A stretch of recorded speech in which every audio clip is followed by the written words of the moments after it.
Hi guys, welcome to Muse and Reviews. Got another tutorial on darts and Scolia in particular. This time I'm not going to throw any darts at the board. We're just going to talk about the console.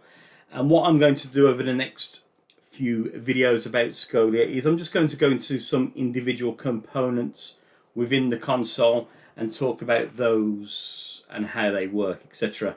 Been playing it over the last few weeks now. Really impressed with the system. I've got some good, decent statistics and history in there. So again, I will do a video tutorial based around that. So maybe some information about how it can improve your darts. Today, I'm going to talk about games, and in particular, I'm going to talk about the X01 games. So when I say X01, I mean 301, 501. 701, however you want to configure it. And we're going to look at it in two perspectives. So first of all, let's just go into the local game. So when you go into a local game, you have a number of options when you play X01. So first of all, obviously select your board, and then you've got your different game types. So selecting X01, this is where you then start to configure the game. So you've got four options really, so that should give you plenty to work on. First of all, you've got the 170. So with a 170, you've got that remaining, and obviously that means you're on a checkout. So this is probably a great little practice game, especially when you're playing on your own, where you just want to practice your checkouts and hopefully finish those in 3 to 6 darts, or in my case, probably about 21. But anyway, you've got, as I say, you've got 170, then you've got your 301 game, and then your normal 501 game. And from here, you can then customize that, and you can put a score between 101 and 9999. So plenty of configuration options there when you want to build out. If you want a big, long, slow game, then maybe 1001. But so, as I say, they've got all grounds covered, I think, in terms of this particular configuration. When it comes to the type, you've then got a race to and a best of. So you'll see here you've got your sets and your legs. So you can say 1 to 15 legs, and then when it comes to the sets, you've got 1 to 5 sets. So whether you're doing set play or match play or gameplay, whatever you want to call it, again, you should have everything covered. I mean, typically you might want to have 3 sets, and then you have 3 legs, and then you could do the best of. So the first to two, or the first to win 2 legs in each of those sets will win the game. So best of 3, first to 2 sets, best of 3 legs, first to 2 legs. Alternatively, you could do a race to, so the first person to, let's say, win 3 legs is the winner. So you have, as I say, you got 2 options there. The extra configuration option you've got, which I think is obviously great, is the double checkout.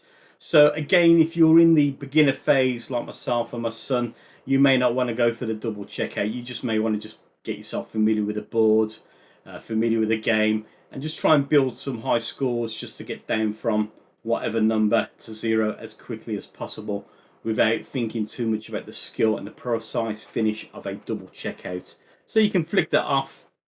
However, if you do flick that off, let's say you've got 19 remaining, then you have to hit 19 or 10 and a 9. You can't hit a 20 because then you would have bust. So it is an actual finish on that number. You can't, as I say, you can't finish on a higher number to check out. It is the actual number. Now, one thing I would particularly like here, and again, it's a recommendation I've put to the guys. If I just quickly jump out of this and go here, you can click on send feedback. And from clicking on send feedback, you can put in some feedback about it in general if you detect a bug in the system. Now, with all software, there's always room for improvement, and there's always defects along the way. So again, it's got all grounds covered. But you can put a feedback or a feature or an enhancement request here and put some advice. I mean, what I would really like here is, and I've already put the feedback in, so I'm not going to do it again, but as well as a double checkout, I would like to see a double start as well. So I think you usually call it single in, out, double in, out, and I think that would really lift this this particular area of the dartboard, especially when you play 301. You know, some people like to start off with a double start before you start scoring, and then of course a double checkout. So that's just the one little improvement they can add to the system. But in terms of configuration, what they've got there right now, I think there's more than enough to get on with. And then finally, when you click on continue here, it's then where you add players. Now you'll see in a local game, you can just play it on your own. So as I mentioned before, if you're doing a 170, you may just prefer to do that. If you do two-player game, and you'll note as well that when you play a single game, there isn't no best of, it's just a race to. But once you have 2 or 3 or 4, then you've got the 2 options there. So you can have up to 4 players in a game, and then when you play 4 players, you've then got the option of who plays. So you've got your users, so I've got myself set up there, and you can also get friends to create an account. So if they go to game.scoliadarts.com, they can register and create themselves an account and then log into your dartboard, and obviously all their stats would then be recorded as well. So you've got your users there. If you've got friends that are just going to come from time to time and they're not really bothered about having their own little account, then not to worry, they can play as a guest and you can give them a name as well. The other option you have as well is you can play against the bot. Now, playing against the bot then gives you some extra features in what type of bot are you going to play against. And if I select this now, you'll see it opens up a different window, and here is where you can choose your difficulty. So you'll see now there are a number of bots. First of all, it displays your statistics. So you can see here it's showing, you know, your first X amount of darts average. So you can see it's quite low at the moment, 40.8. And my checkout is at 5.2%. Now, what you can do now is you can marry that up against the various spots. So I could choose beginner there if I wanted to slightly push myself, or if I stick to newbie, then that's obviously going to give me a game where I look slightly better. As you progress, you'll see your statistics, and the teeth back in, statistics change, hopefully in the right direction going up, and then you'll be able to push yourself against some of these higher bots as well. You can see that you've got some higher ones where the advanced and the professional is probably where you endeavour to be. But probably realistically, a lot of people, myself, will probably get around to the amateur and intermediate stage. But then if you are exceptionally good, you'll have the elite and the Taylor, which I assume is the legend himself, Phil Taylor. And if you can average around 105 with a 46% checkout, then I think you should be going and applying to Q Score and hopefully be up there with the professionals. It also puts a personalized bot there as well. And if you look at these personalized bots, again, I'm still quite new into this, but from what I can see, I think what the bot does is it kind of marries up with what your statistics are at the time. So at the moment, it looks at me and goes, okay, you're better than a newbie, but you're not as good as a beginner. So maybe you want to pitch yourself up against something similar to yourself, so it creates that personalized bot, which again, a nice little feature. So once you've got that, you can then start the game, and when you start the game, you will see it shows you your score, the bot score, and as you hit these darts as you go along, you can see at the moment it says 0 there. It will mark the score, and it will just continue that as you go along while reducing your score. These little grey areas will obviously put in what you hit on the dartboard, and then as you're going along there, it will show you your average. So if you're playing 501, it will probably give you your first 9 dart average, and then as you go through your various legs and sets, it will also continue to work out what your average is, and of course your checkout So as I say, some really great in-game play there, just to show you how you're moving along. You don't have to worry about this switch player and removing darts. For the most part, when you throw your darts against the board, the three cameras will detect its coordinates, obviously put in the score for you, which I've found for the most part is accurate. I'd probably say, and again I'm just throwing numbers here, but if I throw 100 darts, probably 98 to 99.7% of the times it's hitting the right score. And as I say, it will calculate those scores for you, and then when you pull your darts out of the board, it will automatically detect your hand and flip it over to the next player as well. So really good stuff there. I'm going to abort this game. Before I do that, you can see you've got some additional options in the game. You can turn off the checkout suggestion. So if I just come out of there, what will happen here is in this light grey area, when you throw darts, it will change colour and show you the score. But when you get to the checkout part, it will put these in still grey, but you'll see the numbers. So again, for example, if you're on a, let's say a 48 finish, it will show you 16, 16 double or double 16. So it will give you a suggestion. So again, you can switch that off if you want to. You could switch to a dark theme. So if you prefer the layout to be a little bit more dark, again, I suppose it depends on the eyes and what you prefer, but you do have the option there. As well as turning off the checkout suggestion, the dark theme, you've got the game info. So again, it just shows you a quick idea about the board you're on, the type of game you're playing, the configuration you've set up. And then the last option there before leaving the game is the full screen mode. So at the moment, if you look at the top of the screen, you can see the URL for Scolia Darts, the console. But if I click on full screen mode, it whips that out, and you can see it just gives you a little bit more screen estate to work from. So again, a nice little option. Calibrate, so you can calibrate the board, which happens from time to time if someone's accidentally knocked the camera, which what I've found so far, you've got your cameras positioned at 1 o'clock, 5 o'clock, and 9 o'clock. So it's obviously giving you that kind of 60-degree sort of triangle. So you've got the 180 area, so in all of the 60 degrees.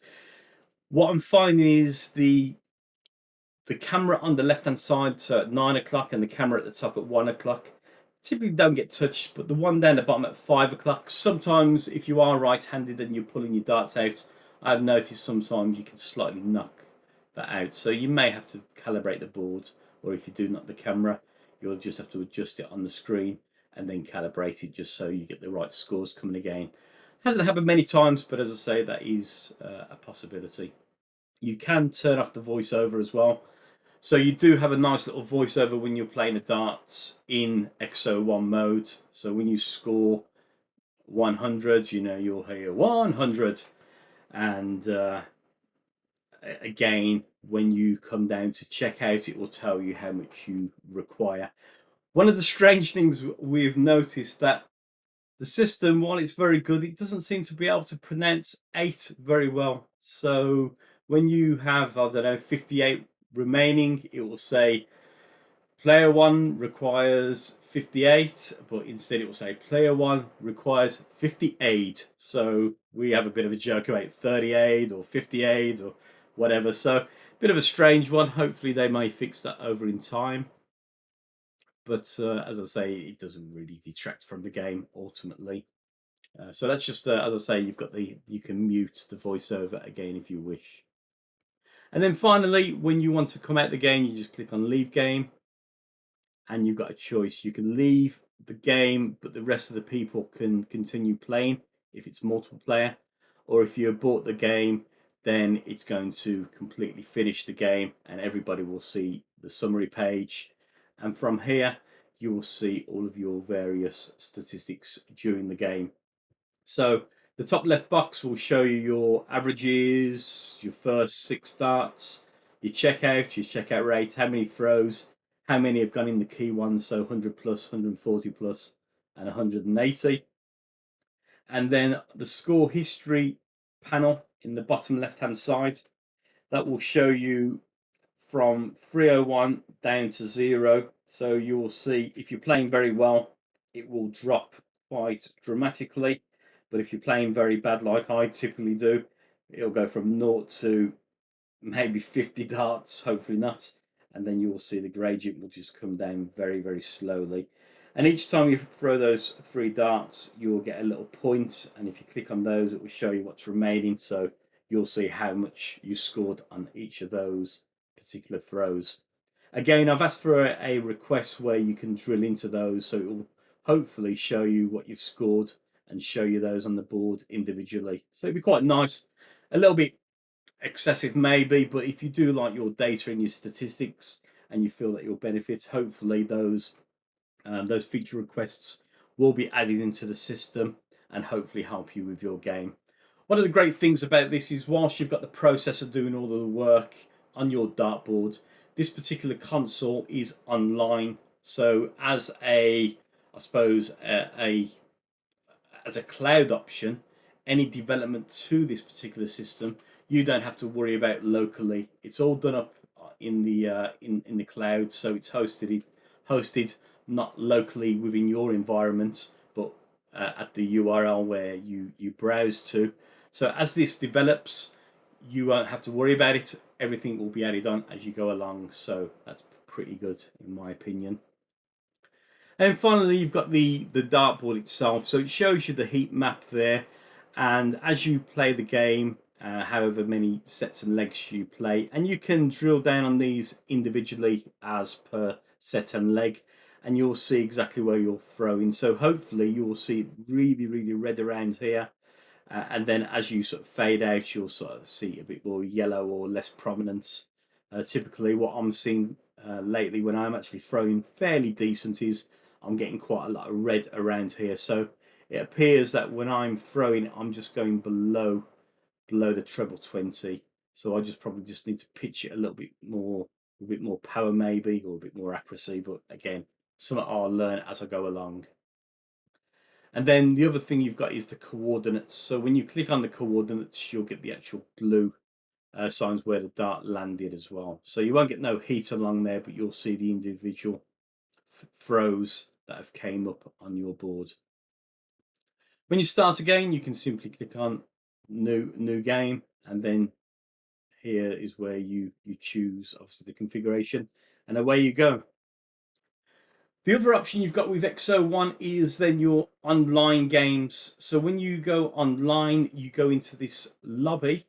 So you'll see at the moment the Scolia system is really popular in Europe, and for the most part you're seeing people in predominantly Germany, but also Austria. But you've got some, as I say, some other countries that pop up here and there. From where we're based in England or Great Britain or the UK, you'll see there's myself here, and at the moment there's only a couple of more people online from there, but we should see this grow as we go along this particular community. Now when you go into the lobby, at the moment you can only play X01, so I do hope that as the system develops, they will offer some different games as well other than 01, but at the moment it's more than adequate and very, very pleasing. So you'll see at the moment there are 14 active players. So what it means 14 active players, and it's green, or now 15, these are people that you can probably invite for a game of darts, and if anyone invites you, it'll probably pop up on here. And then the yellow bit, the in-game players, these are the people that are currently in a game. So if we look at this player here at the moment, he's currently in the game, but once he finishes and returns to the lobby, I'll be able to invite them for a game thereafter. What else have you got from here? So as well as the players, we can see at the moment there's nearly sort of 50 players on there. We can sort in alphabetical order, and we can also sort by their name, their average, and their medium as well. So the average there as well, we can see I've got someone called Ollie that's very similar to what I'm at the moment. So if I was going to invite Ollie for a game, I would select his profile, and down here where I got player profile, send an invitation, and from here this is where I can choose what type of game I want to send him. So I might just want to keep it nice and simple and say I want a game of 501, want it one set, 3 legs, double checkout. So that's pretty standard sort of stuff.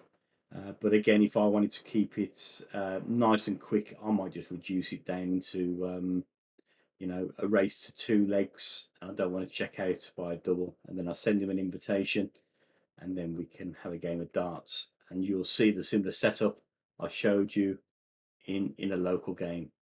I'm not going to play any now because, as I said, I'm not at my dartboard. I'm recording this local on my PC, and I click on leave lobby, and out I go.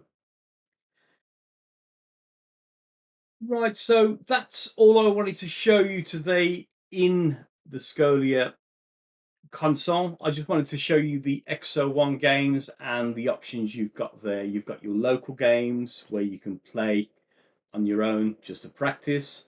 You can play against friends. You can register them, or they can just join as a guest, or you can play a bot.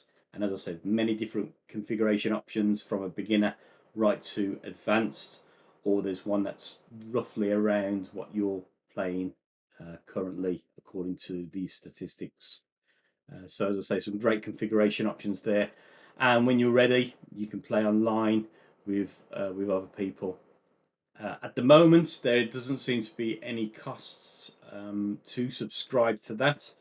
Maybe that may change as more and more people come on board, but at the moment it looks like it's free to do that, or it's part of your purchase, which is great news.